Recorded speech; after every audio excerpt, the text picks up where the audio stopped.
तो आखिरकार लोकी का एपिसोड 4 आ ही गया हम लोग के सामने। इस एपिसोड में हमें रेवोना रेंसलर के सीक्रेट से लेकर मिस मिनट के हरामीपंथी तक सब कुछ देखने को मिल गया और इवन एमसीयू का सबसे ज्यादा डार्क और डिस्टर्बिंग मोमेंट भी हमें इस एपिसोड ने दिखा दिया। तो आज इस वीडियो में हम एक एक करके इन सारे डिटेल्स के बारे में बात करेंगे। तो आप देख रहे हो द नॉटी बॉट एंड शुरू करते हैं अपना बकवास। तो सबसे पहले बात करते हैं रेवोना रेंसलर के सीक्रेट के बारे में। तो यहाँ पिछले एपिसोड के एंड में जो सीक्रेट हमारे सामने रखा गया था वो फाइनली अब जाके रिवील हो चुका है, जो कि बहुत ज्यादा ऑब्वियस था, और वो था ही हू रिमेन्स और रेवोना रेंसलर के रिलेशन के बारे में। यहाँ कॉमिक्स में भी ये चीज एग्जिस्ट करती है, पर यहाँ पे थोड़ा अलग टेक लिया गया है, क्योंकि यहाँ पर ही हू रिमेन्स रेवोना रेंसलर के साथ मिलकर मल्टीवर्सल वॉर तो जीत जाता है, पर उसके बाद वो उसे धोखा दे देता है, यानी एक तरीके से पूरे टीवीए का मेमोरी को वाइप कर देता है। और इसीलिए इसके आगे जो भी चीजें हुई थी टीवीए के लोगों को ये सब याद नहीं थे। तो यही चीज रेवोना रेंसलर को पता चल जाती है और उसके बाद वो बहुत ज्यादा पागल हो जाती है।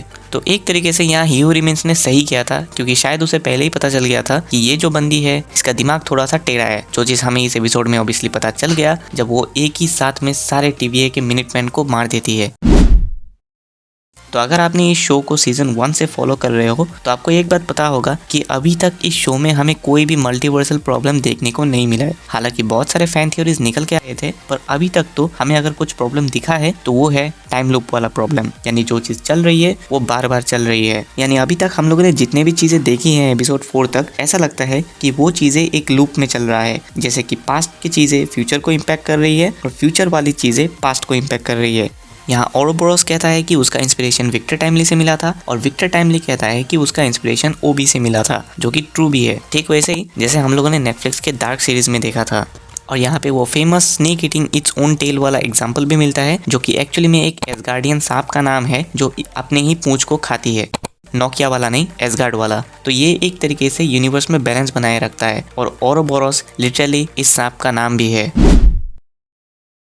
और इन सब के बाद हमें एमसीयू में आज तक का सबसे ज़्यादा डार्क और डिस्टर्बिंग मोमेंट देखने को मिला, जहाँ पर रेवोना और हरामी मिस मिनट आके सभी के सभी मिनटमैन के ग्रुप को मार देती है, जनरल डॉक्स को भी, क्योंकि उन लोगों ने रेवोना को ज्वाइन करने से इनकार कर दिया था। अब ये कोई नॉर्मल मारने वाला सीन नहीं था। यहाँ भले ही हमें कुछ नहीं दिखाया गया, पर हम यहाँ इमेजिन कर सकते हैं कि वो लोग कैसे मारे गए। उनके तीखे, उनके हड्डी टूटने की आवाज़ और हंटर X5 और B-15 के रिएक्शन से हमें ये पता चल गया कि उनकी मौत कितनी ज़्यादा दर्दनाक तरीके से हुई थी। और ये सब चीज़ें मार्वल में हमें अक्सर नहीं देखने को मिलते। जब दिख गया मज़ा आ गया।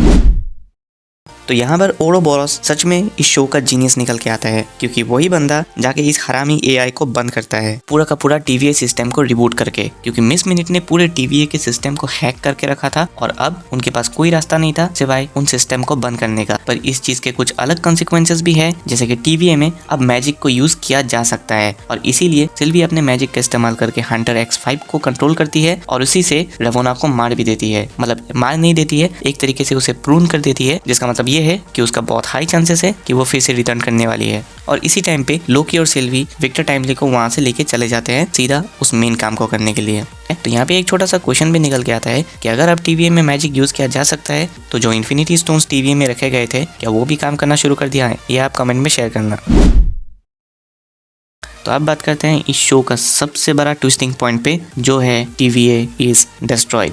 अब इसके आगे तक सारी चीजें ऑलमोस्ट सॉल्व हो चुकी थी। मतलब लोकी ने विक्टर टाइमली को लेके आया, रेवोना रेंसलर को गेम से हटा दिया, विक्टर टाइमली और ओरोबोरोस के पास वो मल्टीप्लायर था ताकि वो लोग उस टेम्पोरल रूम को बंद कर सके। तो ऑलमोस्ट सब कुछ स्मूथली चल रहा था। पर जब विक्टर टाइमली ने कहा कि मैं जाऊंगा उसको बंद करने के लिए, तब थोड़ा बहुत हमारे माइंड में एक डाउट निकला था कि है तो ये कैंग का वेरिएंट ही, तो कहीं ना कहीं ये इन लोग का काटने वाला है। पर ऐसा नहीं हुआ, कुछ अलग हमें देखने को मिला, जहाँ पे हमें देखते हैं कि विक्टर टाइमली वहाँ पे जाके ही मर चुका था उस टेम्पोरल लूम के रेडिएशन की वजह से। तो ये ज्यादा बहुत ही ज्यादा शॉकिंग था। और उसके बाद एक और बड़ा ट्विस्ट निकल के आया, जहाँ पे टीवीए का टेम्पोरल लूम पूरी तरीके से फट जाता है। इसका मतलब ये था कि अब टीवीए भी डिस्ट्रॉय हो जाएगा, जैसा कि ओरोबोरोस ने कहा था। और यहाँ पे सब लोग होपलेस होकर उस टेम्पोरल लूम को फटता हुआ देखते हैं, और अब इसके आगे क्या होगा ये किसी को नहीं पता। तो यही पे ये एपिसोड भी खत्म हो जाता है। शायद इसके बाद मल्टीवर्सल वॉर के होने के चांसेस भी बहुत ज्यादा बढ़ जाएंगे और एक टाइमलाइन दूसरे टाइमलाइन के साथ कोलाइड करने लगेंगे, या फिर इससे बड़ा भी कुछ हो सकता है। तब तक के लिए हमें इसके एपिसोड 5 का वेट करना पड़ेगा। अगर आपको ये वीडियो अच्छा लगा तो इस चैनल को भी सब्सक्राइब कर देना। Till then bye bye.